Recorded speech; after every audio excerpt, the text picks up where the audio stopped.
Hello from Topeka. I'm Marley Carpenter, your KSCPA lobbyist. Lawmakers returned from their 5-day recess last Wednesday to officially start the second half of the 2023 legislative session. The legislature was pro forma on Friday, making it a relatively quiet 2-day work week last week. As they slowly eased into committees and work, this week is filling up quickly with dozens of hearings already scheduled. It's typical after the turnaround deadline that the tempo speeds up significantly to meet bill deadlines for the year. The last day for committees to meet and consider non-exempt bills is March 24th, and the last day for those bills to pass either chamber is March 29th. First adjournment is set for April 6th.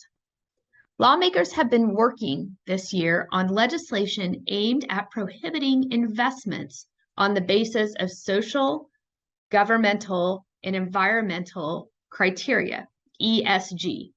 3 bills were introduced in the first half of the session and a 4th introduced last week. The Federal, State, and Affairs Committee scheduled 3 days of hearings this week on Senate Bill 244. The bill would require the KPERS system to divest from and prohibit any state contracts with entities that boycotted specific industries, such as firearms manufacturers or oil and gas companies.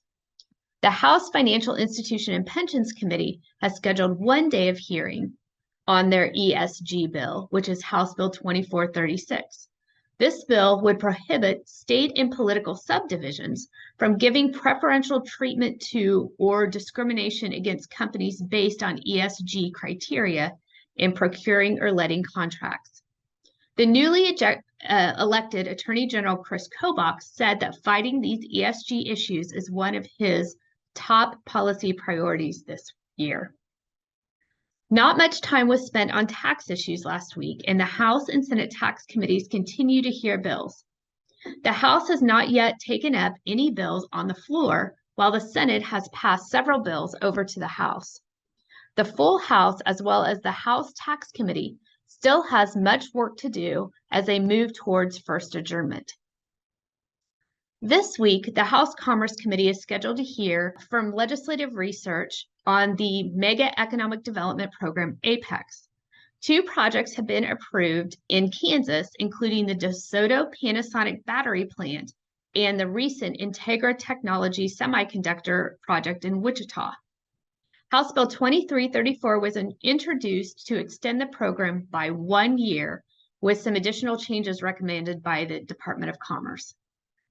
On Wednesday, the Senate Commerce Committee will hear a child care licensing bill.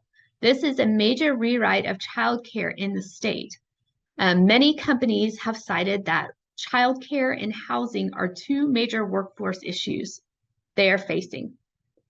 On Wednesday, the Senate Education Committee will hear House Bill 2138, which is a bill that provides state aid subject to appropriation for the reimbursement of school districts, community college, and technical colleges for the administration of CTE credits to high school students enrolled in these programs.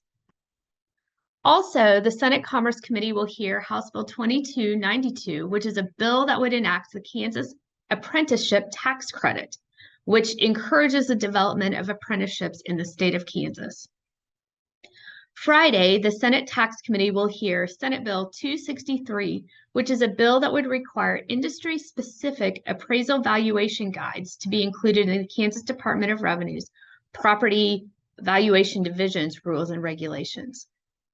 If you have questions or concerns, let Danielle and I know. We'll keep you updated on all these issues. Thanks so much, and we'll talk to you next week.